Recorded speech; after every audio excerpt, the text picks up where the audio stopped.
नमस्कार मित्रों, मैं अरविंद यादव एपीएस क्लासेस कुड़वार। जैसा कि आप के सामने एक बहुत बड़ी खबर तो है, लेकिन वो अच्छी खबर है या बुरी खबर है ये आपको अभी पता चल जाएगा जस्ट। तो बीपीएससी टीआरई 3 का जो एग्ज़ाम है, यानी कि जो 5 अप्रैल को होना था, अब इससे युवाओं का दिल टूटा। तो क्या है, क्यों टूटा? क्या हार्ट में बोन्स होती हैं जो टूट गया? जी नहीं। तो कैसे टूट रहा है युवाओं का जो दिल है, हार्ट है, तो वो आखिरकार क्या है पूरा मामला? देखिए, जो बीपीएससी टीआरई 3 शिक्षक बहाली का जो एग्ज़ाम चल रहा था, उधर 15 तारीख का पेपर लीक हुआ और 15 तारीख की दोनों परीक्षाएं रद्द कर दी गई।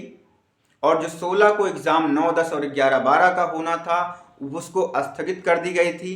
और उसका एग्ज़ाम जो मेंशन था, पूर्ण रूप से नहीं कहा गया था कि वो 4 को होगा या 5 को होगा, लेकिन जो मामला कल से सामने निकल के आ रहा है मार्केटिंग में और एक ऑफिशियल रूप से भी, कि वो 5 अप्रैल का जो पेपर है उसको भी स्थगित कर दिया गया है।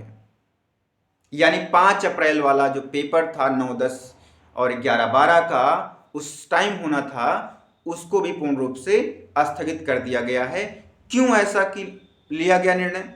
क्योंकि जो अभी इसके पहले का जो पेपर लीक हुआ था, एग्ज़ाम जो हुआ, तो उस पर पूर्ण रूप से जांच करने के बाद इन्होंने ये फैसला लिया।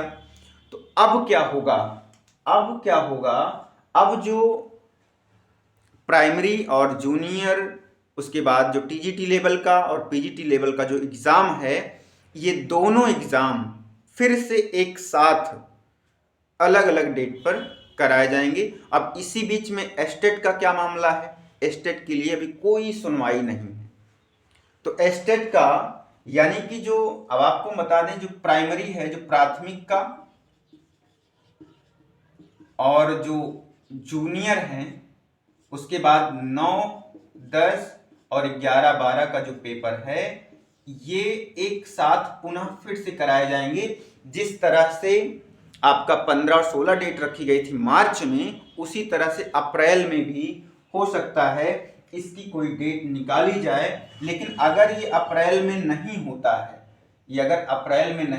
तो मान के चलिए कि जुलाई से पहले होगा भी नहीं, ये भी समझ लो। तो आप अपनी तैयारी बना के रखिए। अभी कोई इसकी डेट नहीं आई है कि अब ये एग्जाम जो है कब से होगा, इसकी कोई डेट नहीं है। लेकिन अगर अप्रैल में हो गया तब तो ठीक है, 20 अप्रैल तक।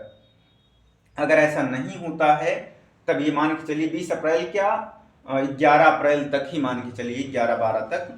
अगर वहां तक हो गया तो ठीक है। अगर नहीं होता है तो ये भाई जो युवा वर्ग है, युवाओं का दिल टूट रहा है। इस बेरोजगारी में रोजगार कहीं से आता भी है तो वो भी चला जाता है किसी न किसी तरह से। आखिरकार देश का होगा क्या? जब युवा पढ़ा लिखा नहीं होगा तो देश विकास कैसे करेगा, इंडिया विश्व गुरु कैसे बनेगा? ये आप सभी लोग सोचें और अपनी तैयारी स्टडी करते रहें। धन्यवाद।